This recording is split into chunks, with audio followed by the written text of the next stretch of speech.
The only thing I never did on it was brakes. Oh, so no. It says video limit reached. So 3-part video. So anyway, looking for a 96 Honda Accord. Trying to find something with, or 90s, sorry, that body style Honda Accord. I forget when the year cutoffs is. That's basically anywhere from the, they got kind of more rounded. I don't care for the boxy ones as much. I kind of like the more sleek ones. I don't like Civics. I don't know. They're just not my thing. I don't like the Accords. To me, have better body lines. I know I might be weird. Some of your diehards out there might be offended by that. I apologize. It's just Accords have just always been. I don't know. I've just always liked Accords better for some reason. Not really an import car guy, so I don't know. Accords just happen to fit better. Plus, like I said, that Accord I had, my parents could ride in it. They were fine. They thought it was nice. That one had a sunroof. I don't care if it has a sunroof. It doesn't have to have a sunroof. 4-door, obviously. 5-speed would definitely be a plus. It'd be nice if everything still worked in it. Mine, the cruise control no longer worked in it. Air conditioner worked. The reason I ended up getting rid of that car is because there's a wiring problem when I bought it. And I knew it had, the taillights weren't working, and I believe, electric windows didn't work, and then the sunroof didn't work. Well, we figured out what happened. I had done some MacGyver repairs, or jury rigging, if you will, to make the stuff work. Well, in the process of doing that, things were probably getting backfed, and that's not exactly the right way to do things. So, it was just I drove the car for quite a while. It made it through, I had it for over a year, 2 years? And, got some critters wandering around in the leaves over here. I can hear them. Probably cat or raccoon, probably. Wouldn't surprise me. Anyway,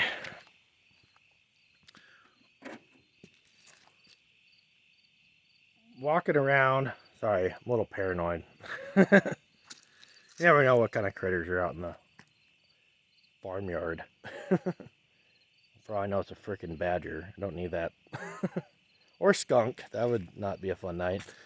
I have ran into those out here too. But anyway, back to the Honda Accord deal. Basically that car, it was it was a, I forget what even model it was. All the badges and stuff have been taken off of it. I knew it was an Accord, but LX, whatever models, I don't even remember what all they had for models. I know LX was one of them. I think there was a GX and like a GLX or something like that. I don't know. There's a bunch of weird model stuff. I'm not, like I said, not really a Honda guy, but that car was a good car. And I would definitely buy another one if it was in better condition. So in the market right now, I actually had posted on actually the Mighty Car Mods forum.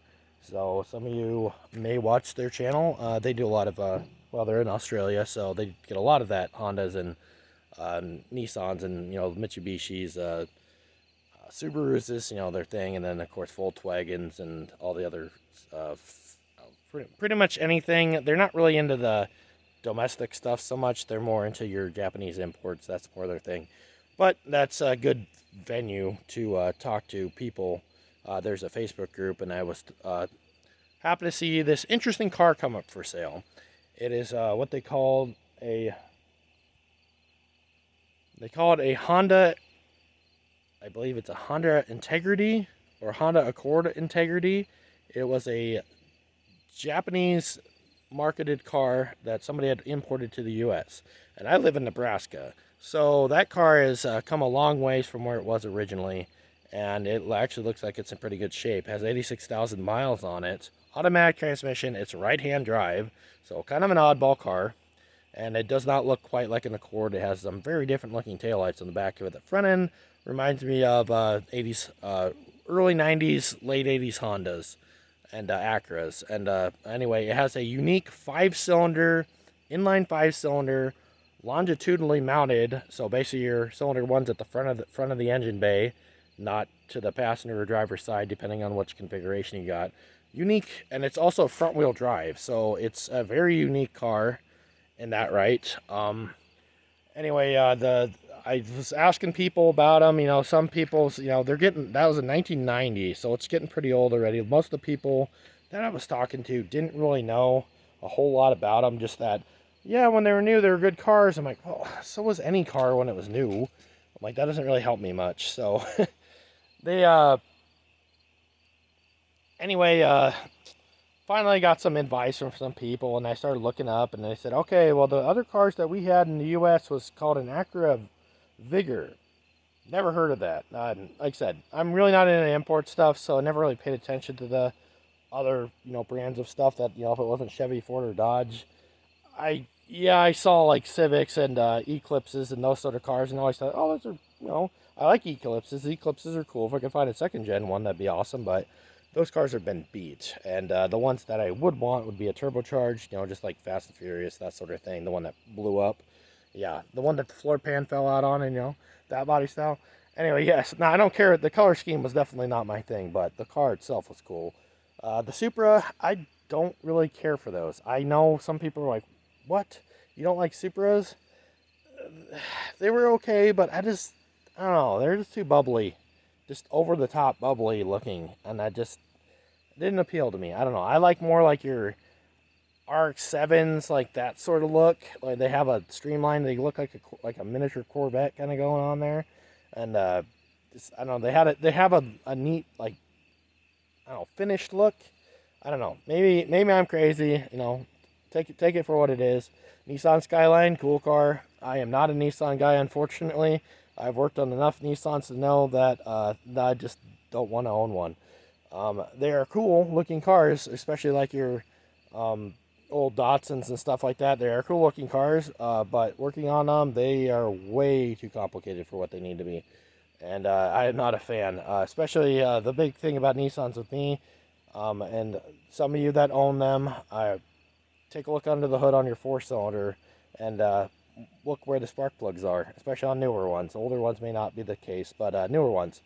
The wonderful people at Nissan thought, you know what? You shouldn't have to just be able to take your spark plugs out. You have to take the intake off to get to your spark plugs on a 4-cylinder. Why? Why would you do that? I do not understand that. It's a 4-cylinder. You could have easily avoided that. V6, I'll let it slide because, yes, you're shoving a big motor in a small engine compartment. There's going to be some compromises. But for crying out loud, a 4-cylinder, and you can't figure that out, that's bad. That's my beef with Nissan. So, and there are plenty of other vehicles besides Nissan that I have some issues with, and Ford is no exception. Ford has done some dumb things over the years. GM, Chrysler, they're all on my crap list, just depending. There's a reason why I'm so picky about the vehicles I get. Challenger, fairly decent car. I'm not saying it's perfect. They were known for their exhaust manifolds cracking, just like the trucks, the 5.7 Hemis. That's a 5.7 Hemi car. And also, I guess they had issues with roller cams going bad in them. Those are the two big things I heard about those cars that were kind of like, but so far, knock on wood somewhere, it's been okay. But not to sound bad, but eventually, the car is gonna get sold, I hope, to this person that's interested in it. It's been a good car for me. I've enjoyed it. Other than basic maintenance, it really hasn't needed a whole lot on that. So, but I'm just looking for something cheaper, more practical car for me. Something I won't be afraid to drive in the snow. And I get some snow around here. I'm always afraid I'm going to get stuck on this road here, which is why I got a 4-wheel drive pickup for the winter time. I've gotten that stuck in the snow before. So, and I wasn't being dumb. Other than the fact I couldn't see. I came up over a hill and the snow whited out the road, and I drove into a 4-foot snowbank.